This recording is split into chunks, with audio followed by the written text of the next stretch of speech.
welcome back to another video.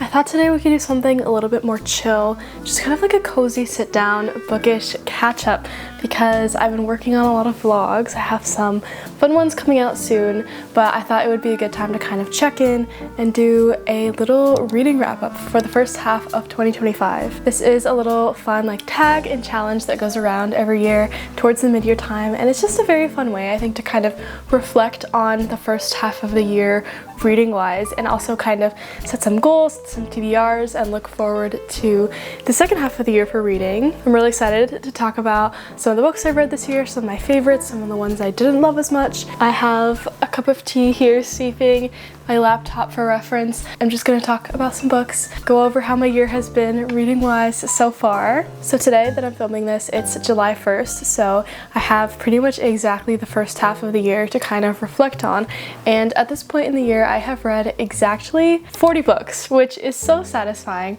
I love even numbers.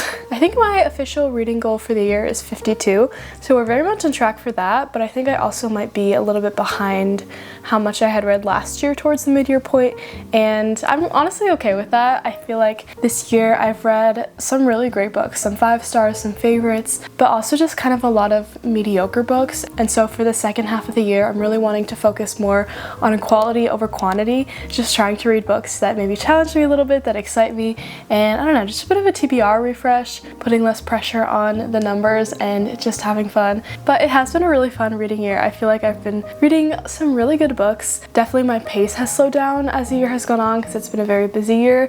I think I read 9 books in January and then I read 4 books in June, and I feel like it's been a pretty linear decline for the number of books I read per month, and because I go back to school in the fall, I think that number should probably stay around the same. Let's go ahead and get started with the questions. So this is the mid-year freakout tag. I feel like I may be missing a couple questions, and maybe there's a couple added on here as well. I'll put all the questions down below as well if you want to participate or answer these questions on your own down below for how your reading year has been so far. I'd love to know what your favorite book you've read in 2025 so far has been. It is also the first question for this mid-year freakout tag. What is the best book that you've read in 2025?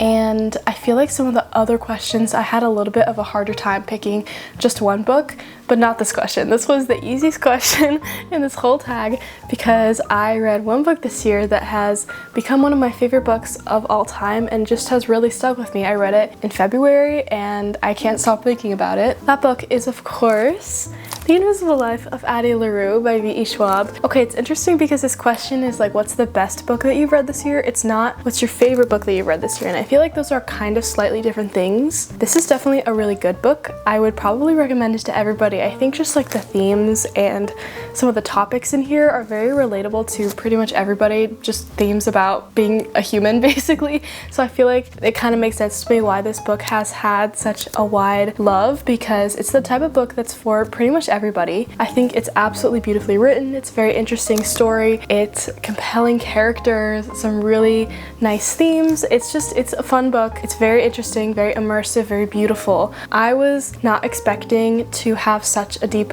emotional connection to this story. I loved everything that was discussed.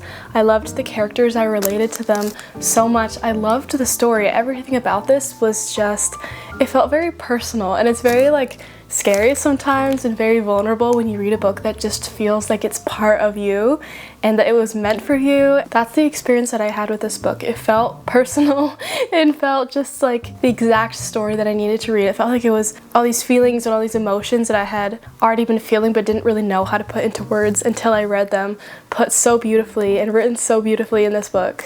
It's crazy when one book can have that connection with so many people, and I've really only had that experience one time before. I've read a lot of really great books, I've read a lot of favorite books, and they all kind of are favorites to me for different reasons and kind of affect me in a different way.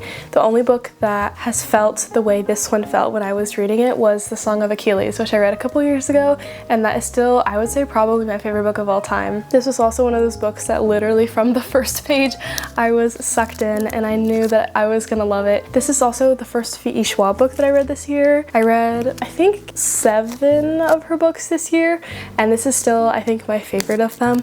But all of the books that she's written that I've read this year, I've really enjoyed. Honestly, this video might just be a V.E. Schwab like praising video. Okay, the next question in this tag is the best sequel you've read so far this year. And I feel like I've read a lot of really good sequels this year.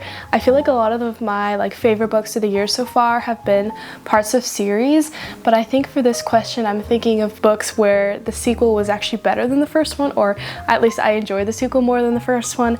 And there are 2 that came to mind for this one, so we'll go over them. First, we have Vengeful, also by V.E. Schwab. There are quite a few V.E. Schwab books on this list, to be honest, and in this video, but I've just been loving her books this year, and this is probably like one of my favorites of hers that I've read so far. I really enjoyed Vicious, the first book in this series. That was probably like a 4.5 star.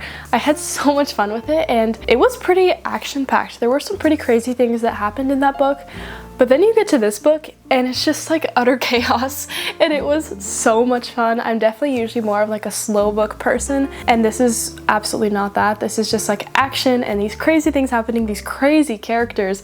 There was a new character introduced into this story that was very, very fascinating to read about. She was very cool, but also a little bit scary, but it made the story so entertaining. There was just something in this book that wasn't in Vicious quite as much for me that just made it like I could not put this book down. I think also this book came out, I want to say a couple years after Vicious came out, and I feel like you can really see the improvement in her writing. Her writing in this book is fantastic. Something about the way that she like, I don't know, like organizes the sentences. It just really feels good on my brain to read. It's so satisfying. It's so fun. So I really, really enjoyed this one. And then another one of my favorite sequels that I've read this year is Oathbound by Tracy Deonn.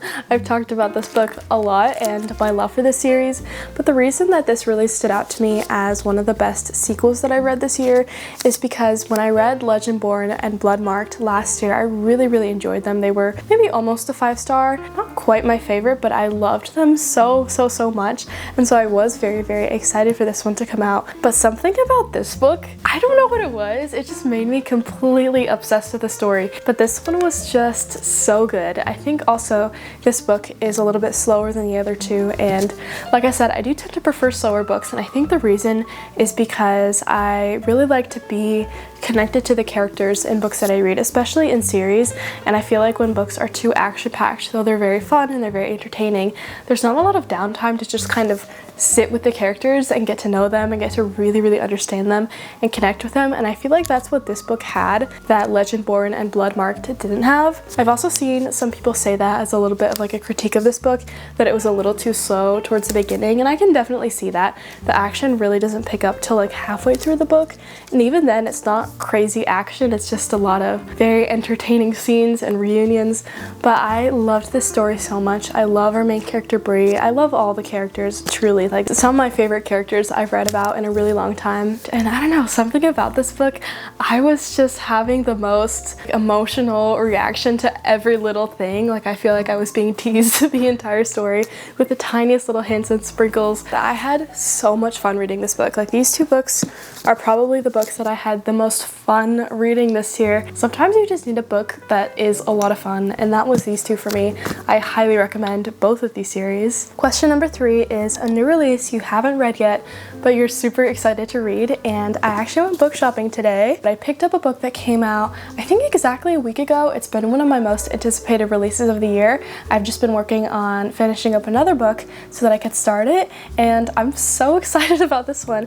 But this is A Treachery of Swans by Amy Poranek. This book is so beautiful. It has the most, I don't know, I love books with a bit of like a, I don't know, just like that beautiful like acrylic art style. There's also a swan on the back. It's absolutely stunning. I love the gold. Amy Poranek wrote Where the Dark Stand Still, which is one of my favorite books that I read last year. Definitely think there were a decent amount of kind of gothic undertones in Where the Dark Stand Still, but overall I think it had a little bit more of like a lighthearted kind of cottagecore Studio Ghibli-ness to it, and from what I've seen, this one seems to be full out gothic. It's a sapphic Swan Lake retelling with like princesses and assassins, and I think it also has a little bit of a Phantom Phantom of the Opera inspo or something, and it all just sounds so good. I've been in such a big gothic mood recently. That's all I want to read right now, and this just looks incredible. I'm so excited. I don't know too much about what the actual plot is about, but I'm so excited to read it and see what I'm gonna think. And then the second part to this question is,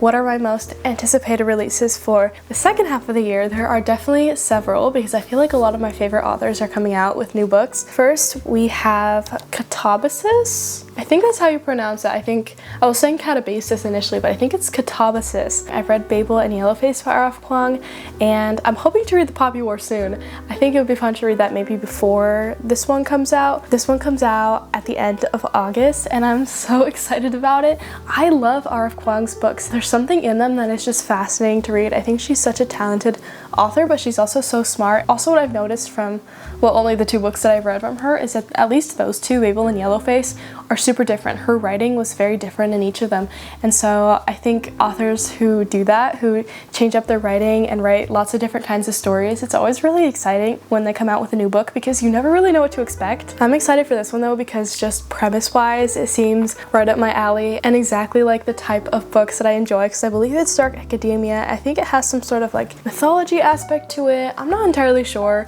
I think it'll be fun to go in kind of blind. I also will be going to a little author event with my mom for it at the end of August, and I'm so excited about that. I think it'll be a really fun way to kind of read the book. And then the next one is one that I'm a little bit more, I don't want to say hesitant, I guess unsure about. This is Hot Wax by M.L. Rio. M.L. Rio, I don't know if you can see back there, If We Were Villains. That's one of my favorite books that I read a couple of years ago. And I did read Graveyard Shift, which is her little novella that came out last year. This next released, Hot Wax, sounds so different than anything she's ever written before. I don't know too much about it. The cover is really, really interesting, and I think it has maybe a bit of a historical aspect. I actually have no idea what this is about. I don't know if it's gonna be the book that I will like read right away, and I'm unsure if I'm gonna love it, but I will definitely have to check it out. And then finally we have Rebecca Ross's new book on here, Wild Reverence, which I'm also so excited about. Rebecca Ross is one of my favorite authors as well. A couple of years ago, I think I read 5 of her books, and I haven't read from her in a long time. I've been so excited for this release to come out. I actually don't know much about this as well. Part of me wants to say that this could potentially take place in the Divine Rivals universe. I don't know if that's true or not. I feel like I might have seen that somewhere. This one actually comes out kind of soon. It comes out in September, and I'm really excited. She just has such a beautiful writing style. The next question is biggest surprise, and I chose 2 books that were a biggest surprise in a positive way and 2 books that were the biggest surprise in a negative way. One of the books that was a big surprise to me in a positive way is The Resurrectionist by A. Dunlap. The reason why this was a surprise to me is because I had never heard of this book before when I read it. I randomly just saw it on Kindle and instantly started reading it, and I loved it so much, and it was just so unexpected. But I had just never heard anybody talk about it before, and I just kind of randomly picked it up, and it was a very, very pleasant surprise how much I enjoyed it and how good this book was. It's dark academia, it's historical fiction, mystery, true crime. It's just so much fun. Also, look how beautiful the cover is. And then the other book that I chose for one of my more positive surprises is Little Thieves by Margaret Owen. I feel like I have been seeing this book and this series for years in the bookstore, and I never picked it up for some reason. I had heard a couple people talk about it, so I decided to give it a go, and I loved it. This was honestly such a great series. I don't know, I have a little bit of mixed feelings about the second and third one, but at least this first one I absolutely loved. I think the biggest surprise to me was how funny this series is. Our main character Vanya is one of my new favorite characters because she is so funny, so witty, so sarcastic, and makes every part of this story so much fun to read. But it's also a book that has a lot of depth as well. I love the way that Margaret Owen describes a lot of the emotions in this series. It's such like a raw, vulnerable, and very compassionate way. Our main character is somebody who starts as a little bit of like a villain, to be honest, but you really feel for her and you really feel connected to her,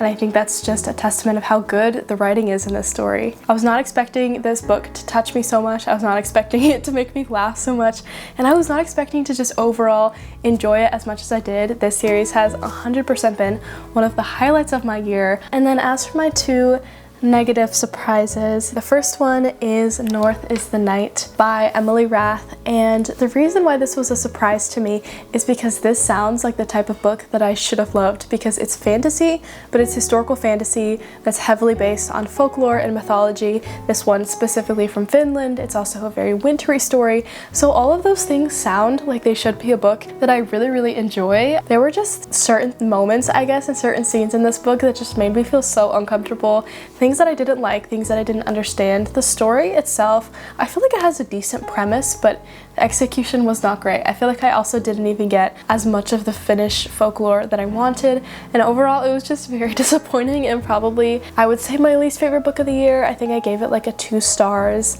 and I just would not recommend it. I haven't seen a lot of people talk about it, but I know that it doesn't have like the highest rating on Goodreads. I also did a buddy read for this one, and we both did not like it at all. And then my other surprise, and I'm still kind of sad about this, is The Lost Story by Meg Schaefer. I DNF'd this one around halfway through, and the reason why this was a big surprise to me is because A, I feel like I've heard really great things about this book, but B, also the people who I've heard talk about this book very highly are people who I feel like in general I have very similar reading taste to.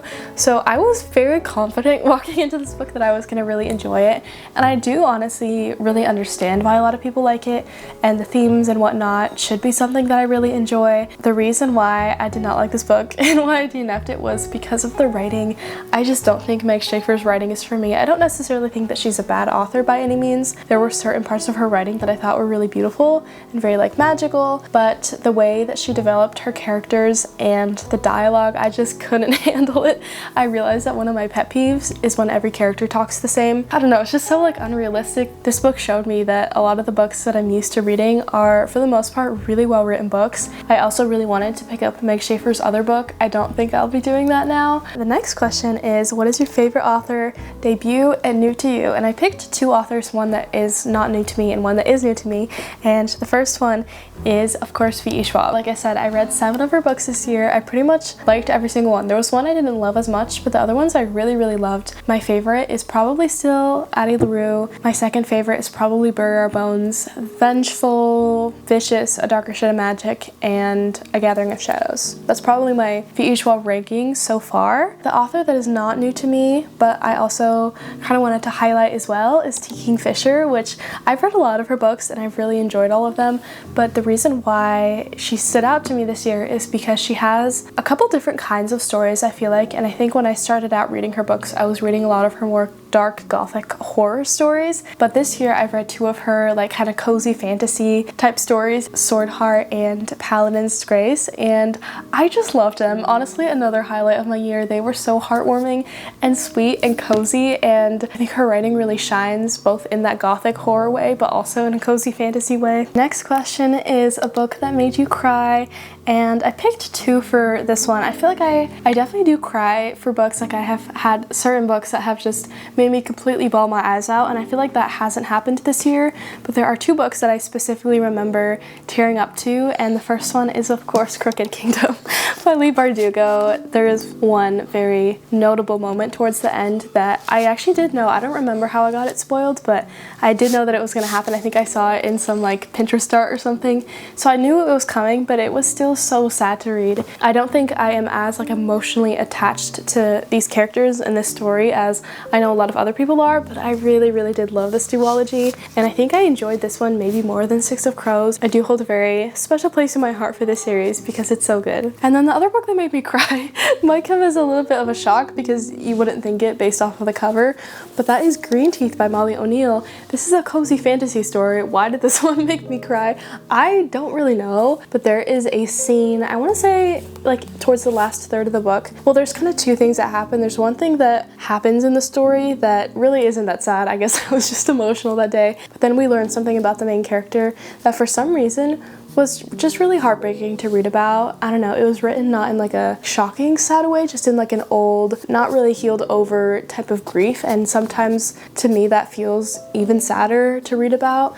and I was just not expecting this book to make me cry. I wouldn't say that it's like a sad book, and it probably doesn't make most people cry, and for the most part it's a very fun, kind of cozy time. I have a very vivid memory of staying up reading this and definitely tearing up. Next prompt, we have the opposite, and that is a book that made you happy, and I chose two. I did a reread of the first Emily Wilde book at the very beginning of the year. I think this was the second book that I finished, and I was just feeling so sad this day, and then I started reading this book. I can't describe it, but I'm sure a lot of you understand too.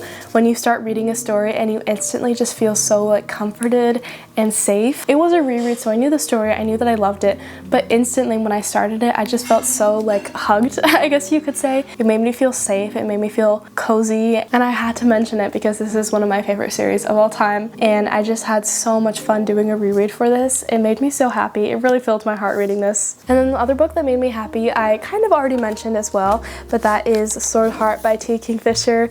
I loved this book. It was just such a sweet, wholesome time. What I love about these books as well, like T. Kingfisher's cozy fantasy, is they are cozy, they are fun, they are lighthearted, but there is a depth to them as well. I think she writes characters very beautifully. She writes very relatable and real characters who have just very real experiences and emotions and insecurities and fears, and it all just feels very realistic to read, but in a very safe way. These characters are very kind to each other, which I really love. It's very refreshing to read about two characters who are just really kind to each other. There's some found family, just some really wholesome friendships. Okay, the next prompt is the most beautiful book that you have bought or received this year, and I chose two again because the first one is the third Emily Wilde book. This is the UK hardcover, and look at it. It's so beautiful. I love it so much.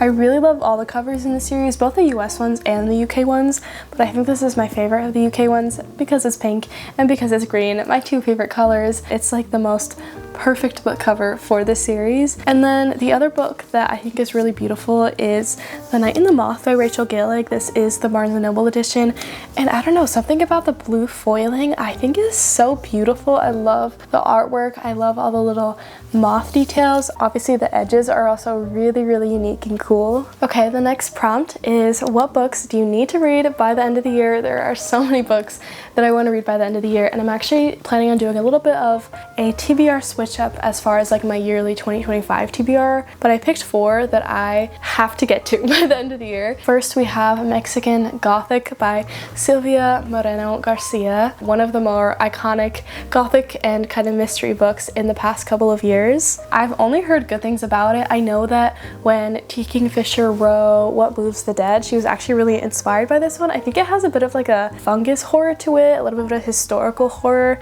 and it just sounds really good. I would love to read it maybe during October, during spooky season. The next one is actually my current read, so feeling pretty confident about finishing this one, and that is The Picture of Dorian Gray by Oscar Wilde. I've talked about this book so many times and I haven't actually read it until now. The last book that I finished yesterday, Bury Our Bones in the Midnight Soil by V.E. Schwab, there was actually a scene in that book that reminded me so much of a scene in The Picture of Dorian Gray, and I don't feel like that was an accident. It just reminded me of the book and made me really want to read it, and I'm reading it right now and I'm really enjoying it. And then next we have Piranesi by Susanna Clark. This is another, I would say, dark academia favorite, and I've also been wanting to read more dark academia. I feel like I've read a decent amount, but there are a ton more that I want to read, probably also during the fall time. I think it'd be fun to maybe do like a specific dark academia reading vlog, but this is probably the one that I'm the most excited about, and I have no idea what it's about. I've just heard really great things about it. And then the final book that is on my summer TBR that I'm hoping to get to